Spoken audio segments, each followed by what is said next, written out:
Hi, இப்போ நம்ம டிசிஎஸ்ல place ஆன ஒரு ஸ்டூடெண்ட் இங்கே இருக்காங்க. ஸோ அவங்க கிட்ட கொஸ்டின்ஸ் கேட்கலாம். Hi, I'm Manigandan from Neyveli and I'm from Department of Information Technology in Irosangundar Engineering College and I got placed in TCS Ninja with package of 3.5 LPA. இப்போ டிசிஎஸ்ல place ஆயிருக்கீங்க. இப்போ எப்படி feel பண்ணுறீங்க? டிசிஎஸ்ன்றது பெரிய company. நான் அதில் place ஆனது வந்து actually நான் ரொம்ப ஹாப்பியாக ஃபீல் பண்ணுறேன். இதுக்கு வந்து முக்கியமாக ப்ளேஸ் ஆகிறதுக்கு காரணம் வந்து நம்ம இஎஸ்சிசி பிளேஸ்மெண்ட் தான். அவங்க கொடுத்த ட்ரைனிங்கால் தான் ப்ளேஸ் ஆனேன். அண்டு இதில் ப்ளேஸ் ஆனதுக்கு நான் ஹாப்பியாக ஃபீல் பண்ணுறேன் இப்போ. ஓகே. ஸோ இப்போ டெக்னிக்கலாக நீங்கள் எக்யூப் ஆயிருக்கீங்கல்ல, அதுக்கு நம்ம ட்ரைனிங் எவ்வளோ யூஸ்ஃபுல்லாக இருந்தது? இந்த இஎஸ்சிசி பிளேஸ்மெண்ட்டில் டெக்னிக்கலாக அவங்க வந்து ரொம்ப எஃபிஷியண்ட்டாக ட்ரைனிங் கொடுத்தாங்க. இப்போ டெய்லியுமே அவங்க வந்து ஒரு டெஸ்ட் வைப்பாங்க.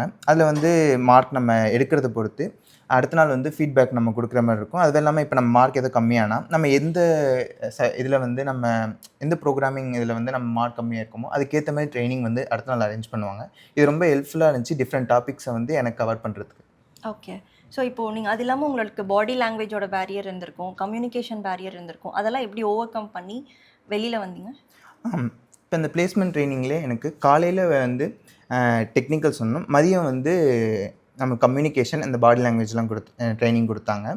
இதில் வந்து குரூப்பாக உட்கார வச்சு குரூப் டிஸ்கஷன், மார்க் டிஸ்கஷன் கொடுத்தாங்க. அதுக்கப்புறம் வந்து ஐஸ் பிரேக் பண்ணுறதுக்கு வந்து ப்ரொஜெக்டரில் வந்து ஒரு இமேஜ் போட்டு அதை பற்றி உங்களுக்கு அந்த செகண்டில் என்ன யோசிக்கிறீங்க அதை வந்து இங்கிலீஷில் பேச சொல்லி இதெல்லாம் சொல்லி கொடுத்தாங்க. முக்கியமாக வந்து இன்டர்வியூவில் அட்டன் பண்ணுறப்ப நம்மளோட பாடி போஸ்டரும் சவுண்ட் டோனும் எப்படி இருக்குன்றதை சொல்லி கொடுத்தாங்க. அது எனக்கு வந்து ஃபைனல் ரவுண்டான டிசிஎஸ் இன்டர்வியூவில் எனக்கு பிரேக் பண்ண ஈஸியாக இருந்துச்சு. ஓகே. ஸோ டிசிஎஸில் வந்து நீங்கள் கண்டிப்பாக ஃபர்ஸ்ட் ரவுண்டு ரொம்ப ஒரு மாதிரி டிஃபிகல்ட்டாக ஃபீல் பண்ணியிருப்பீங்க.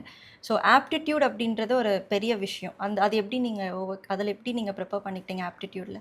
ஆப்டிடியூட் வந்து இங்கே இப்போ நம்ம காலேஜ்லேயே வந்து செகண்ட் இயர்லேருந்து குவான்டிடேட்டிவ் ஆப்டிடியூட்னு வந்து 1, 2, 3, 4 வந்து எல்லா செம்லேயுமே வந்து பேப்பர் இன்க்ளூட் பண்ணிடுறாங்க. அதுலேருந்தே நமக்கு ட்ரைனிங் கொடுக்கறதுனால எனக்கு ஆப்டிடியூட் வந்து நம்ம இன்டர்வியூ அட்டன் பண்ணும்போது எனக்கு வந்து ரொம்ப ஹார்டாலாம் ஃபீல் ஆகல. ஜஸ்ட் ஈஸியாக அப்படியே நேச்சுரலாகவே வந்துடுச்சு. ஓகே. தேங்க்யூ.